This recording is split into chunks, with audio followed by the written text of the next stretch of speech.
Welcome back, everybody, to another episode of Advice from a Call Center Geek, the call center contact center podcast, where we try to get you some actionable items, take back in your contact center, improve the overall quality, improve the agent experience, hopefully improve your customer experience as well. My name is Tom Laird. I am the CEO of Expivia Interaction Marketing. Expivia is a 600-seat call center outsourcer located here in northwestern PA. What's up, everybody? Hey, so I've been doing podcasts on Friday. Been getting a ton of questions because I think it's getting into the almost later stages of third quarter. People are starting to plan for 2023 from a contact center standpoint already. So I wanted to, I've kind of done this before, but kind of updated some of the things that I've talked about, but to give you some tips when you're going out and looking for new contact center software, whether you are a premise-based solution trying to move to the cloud, whether you have a cloud-based solution that you're really not happy with, whether there's other tools that you're kind of interested in. I want to give you some real tricks. I'm going to give you some real world pricing of what you can expect to play for moving to the cloud, and just some things that, me as a consultant as well, right? And kind of taking people on this journey for when they need my assistance. Some of the things that I always make sure I talk to them about and make sure that they look out for, from the pitfalls to some of the things that some of the providers will kind of do. Nothing terrible, but just some things to look out for that you can kind of make sure that you're maximizing your purchase. I think that's the best way to put it, other than kind of maybe avoiding pitfalls. So I don't know. There's 7 or 8 of these different tips that I think I have that can help you as you kind of go through this process of purchasing. Now, you guys know I don't really sell at all right here on the podcast. So again, I'm not selling my services here. But for the first thing that I want to really talk about is you need to find an advocate. You need to find what we call a broker, a consultant, a referral partner. You'll hear all those different words, especially if you're maybe a smaller contact center, 100-seat or under, that doesn't really know what's out there, right? So whether it's me, whether it's some other awesome people that are out there that can guide you. I mean, there's organizations obviously just set up to do this. Find somebody that can help you. I just did a big video on LinkedIn yesterday that there's a huge misconception that if you use a referral partner, a consultant, a broker, whatever you want to call it, that it's going to cost you more because you're using a middleman. And that is 1000% not true. The pricing structure is absolutely the same, whether you do it by yourself or whether you use a partner. I will say that the majority of partners will not charge you anything. We're all paid on the back end by whatever system or platform you choose. The payment structures are pretty close across the board. There can be some different things here or there, but it's not enough to sway the really good people like me and a lot of others to sway you to something that is more beneficial to us, right? Everybody wants to just help and try to obviously get paid too, right? I mean, we're being totally honest, but to help you get into the right platform that is perfect for your organization. So I'm going to talk now about some of the things that I would go through if any of you are my customer out there, or you use me to kind of help, and some of the things that some of the other guys and gals would do as well. All right. So the first thing that I'm going to tell you to do, which I think is pretty obvious, but maybe not to the impact that you're thinking, is to scope everything out. Right. So we always do 2 columns, right? What you need, and those are the things that you know about a lot of times, and then what you want. And a lot of times what you want, you might not even know, some of the technologies that are out there. Again, that's why having a partner is kind of cool, because we kind of know and we utilize all this stuff all the time. So what integrations do you need, right? So maybe you don't have integrations right now. Maybe you're not doing screen pops. Maybe you don't have any type of integrations to your CRM or to a dispatching service or to anything that is kind of different for your business, right? Make sure that we're scoping all that out. Talking about tools, right? What is speech analytics? Do you need it in your organizations? Are you big enough where you need workforce management? Is that something you've never had, right? Advanced routing and getting into workforce intelligence and really getting into some of these advanced routing things that a lot of these organizations have that maybe you haven't heard about, right? Really cool stuff. The other thing is, talking and scoping through when you're talking about some of these organizations and looking at what is native to the platform and then what we need to have added on, right? Are you just looking for that? I always use blocking and tackling, right? The just full omni-channel. I'm just going to use voice chat, email, that kind of stuff. Or do you need a lot of other tools? Do you want a really robust platform, right? And that can kind of maybe sway or have that partner, or have you start looking for certain organizations over others, right?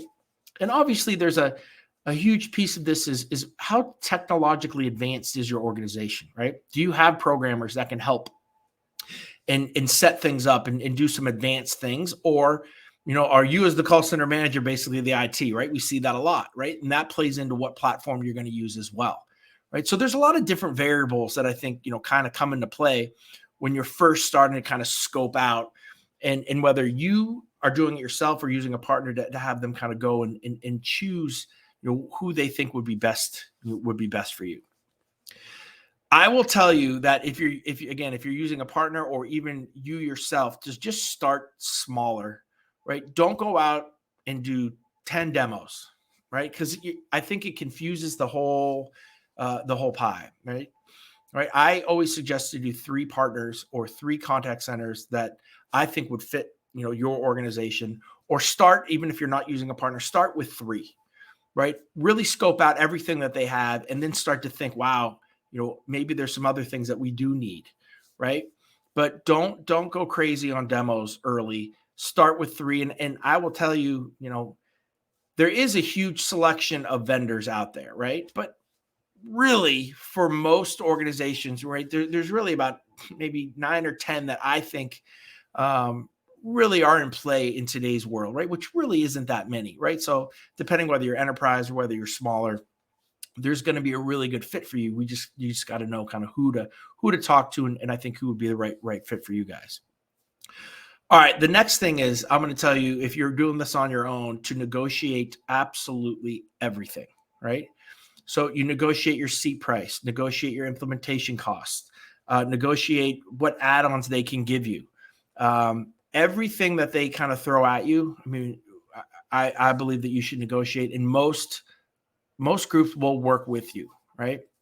So let's talk about price, right? So what you're going to see in the CCAAS world, right, is 2 pricing structures, right? The number 1 pricing structure, though, is a kind of per agent price. That will be kind of the cheapest price, right, that you'll get. The other option that you can use is a per seat, right, pricing, which will be a little bit more. Why would you use one or the other? Well, number 1, if you have work from home, right, has changed this a lot. So work from home, most everybody, including myself, we're using a per agent license, right? So every single agent, we're paying for a certain price per month, right? When we were in-house, I did it the other way, right? Because if we had multiple shifts and one agent using that same seat or that same booth for multiple shifts, it made sense in my mind, and the price structure worked out to make sure that we're using that structure. Right? I think that makes sense, right? So you can have 3 people basically on 1 license, right? But it is a higher price. So work from home, it makes total sense though. And I think most people, 80, 90% of people now have moved to really the other structure of having the agent pricing. What will you pay, right? And I would say for a high-end CCAAS platform, right, there's lots of different variables, right? So what type of support method is what is included? Are there is QA and their QM platform, is that included? But anywhere from, and let me just start with this number, but don't maybe get excited about this number, right? Anywhere from really $99 to $200, right, is kind of the range. You can go a little bit higher, you can go a little bit lower. But here's where I don't want to say they get you, right? But here's something you need to think about is that taxes, your minutes are not included in this. So I always kind of add 60 to 70 bucks per seat, right? So if I'm going to go with the $99 platform, that's going to cost me about 160-ish bucks. If I'm going to do the $200 platform, that's going to be about 270 bucks all in, right? So that's another thing that you want to make sure that you ask, like, hey, listen, I know you're quoting me this price, but can you give me the all-in number? And what they're going to say, well, I don't really know your taxes. I won't know your minutes. And you can say, yeah, you do. You kind of have a rough estimate of what that's going to be. They don't like to give that to you. But I will tell you that's about what it will come out to be. But I would ask them and see how open and straightforward they are, to that question. I think that's a big piece of obviously the budgeting aspect. All right. The next thing is, don't shy away, and you can save a ton of money using third-party implementers, right? So, you might have a group that you like, right? And again, I don't want to name any CCAAS platforms. I'm not here to advocate for anybody right now, but it's going to take some time, right? And it's going to take some effort to get you set up, right? So a lot of times there are third-party implementers, right, that will come on and do your setup, do your integrations. They are normally a ton cheaper, right? The CCAAS organization almost wants you to use them, right? Because it takes a lot off their plate. So they're a lot cheaper and they're really good, right? I have seen such good implementations using this. Now, there can be hiccups just like anything, right? But for the most part, I would not shy away from it. That's how we were set up with a third party. So that's something to definitely think about when you see that kind of setup fee. And if it wows you, like, oh my gosh, make sure that you ask about a third-party implementer. They can do it cheaper, and most of the time they'll do it way, way, way faster than the actual group. The other thing you need to not be careful of, but just understand that a lot of organizations, they white label other people's products, right? So depending on who you're talking to or what you're talking to, I would ask that question. I'm not going to get too deep into that because I don't think it matters that much, but just understand what you're buying. Is it the native platform of the group that you're talking to, or are they white labeling somebody else's product as theirs? Doesn't happen too often, but for a couple, 2, 3 really big vendors, this is kind of how they operate. Again, I don't think it's bad, but I think some things do get lost in translation between the two organizations sometimes. And so that's, again, a consultant or a referral partner will know this stuff, right? And they'll kind of be able to guide you with that. The other thing is, a lot of organizations, and I see this all the time, right?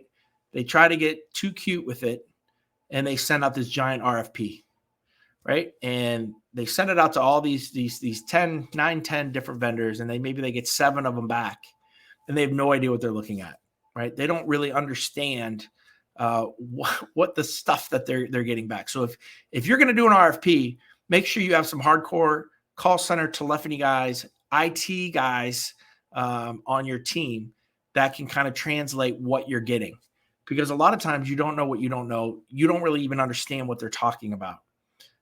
And what I've seen so many times is RFPs go out, they come back, everybody's petrified because they don't really know what they're doing. Then they talk to somebody like me or talk to a group. Then we go through the process this way, having these conversations, doing those demos, and they're like, oh my God, I get it. So again, for huge, giant contact center software, I get it. The RFP is a process because you probably have the people in place, but just understand, if you don't have the people in place, an RFP is kind of, it can sometimes just drag things on and really defeat the purpose. So I guess that's kind of the biggest tips that I can really give you. There's so many things. I think the bottom line is, and I know I've said it a couple times here, is you really don't know what you don't know. There are so many amazing pieces of technology that are out there now, that your wish list, your dream, right, from a platform standpoint, can come true. And people get super disappointed when they just talk about the things that they need, don't understand the other stuff, get it implemented, and they're like, oh my God, I didn't know we could do that. And then again, you don't have it already in your setup fees. So you got to pay a professional services, or you got to pay somebody else, and it costs you more money in the long run, right? So really understanding every technology piece that's out there, leveraging everything that you can, and then really just seeing the differentiation of a lot of the players, right? I will tell you as well that if this was 5 years ago, one of the number one things on my list would have been really uptime, right? So not having obviously any downtime for your contact center. The core players in the space have gotten really good at this. I'm knocking on wood right now. And I think that, you should ask that questions, but there's going to be, 5 layers of 9, 6 layers of 9, 4 layers of 9, right? They're up a ton. And I don't think that is as big of an issue. It's definitely not for me now. My internet, right, for my internal stuff, my fiber, which never goes down more, right? Which it hardly ever does, right? It goes on more than actually my platform does now. There could be a little hiccup here or there, but from an actual outage being down, don't get scared of that anymore, especially when you're using that core group of companies. The other thing is work from home has become extremely easy, right? So just make sure that most of your agents are going to be work from home. You talk that through. That's not a big issue for me anymore. It is literally 2 or 3 clicks with most of these organizations, right? And you can be talking. Very minimal internet is needed, right? 3 to 5 megs, right? For some of them. Obviously, it's preferred that they're wired in, but I have a ton of reps that are using wireless. We even use wireless sometimes here, depending on where reps, because we have so much space now that if you want to come in and work in the office, I don't make you work like in call center booth C2, right? You can really go wherever you want and just kind of work from there. So sometimes they'll be plugged in, sometimes they're wireless. Obviously, our internet here is really good. So again, just trying to think through any questions that I normally get. I think those are the big ticket items of when you're looking to purchase. Again, making sure that you understand what you're looking at, making sure that you have somebody that's with you that can take you to tell you the things that you don't understand or you don't know, making sure that you put every possible thing you can, right, into that scope, right, from getting your dream, right? And maybe the dream can't come true totally, but it's going to be way better. So don't just think I got to stay where I'm at. Think way ahead and what you need and add that stuff in and see what it is. And most of the time it's native to the platform. You're not paying for it anymore. You just didn't know. Big example of this is virtual callbacks, right? So many people that have never had a CCAAS platform or been on the cloud wonder, hey, can I get that virtual callback thing where people do, how much does that cost? And for pretty much everybody, it's a small scripting thing that is native to the platform, right? It doesn't cost you anything more, and a lot of people think it does. That's one small example of a ton of things to kind of make sure that you're looking out for. But again, I hope this helps you guys, as a lot of you I know are on this journey, third, fourth quarter here, looking for something for next year. If there's any way that I can help, please let me know. I mean, even if you're using another partner, just want another set of eyes, more than happy to help. So that's kind of what I got for you guys this week. Again, thank you so much there's been so much that we've done and so many different questions that are now coming in. I think, next week we may do another just AMA with a bunch of the questions that have come in. So thank you for the feedback. The other thing is I don't want to say blown up, but for me, we've been doing a lot of posting on TikTok and getting a lot of conversation back and forth. So it's just at callcenter_geek. That's me on TikTok. Ton of conversations, ton of back and forth. A lot of people like yelling and swearing at me they don't believe that we can do 4 chats in a session, that I'm ruining the whole customer service world. I said a max of 4.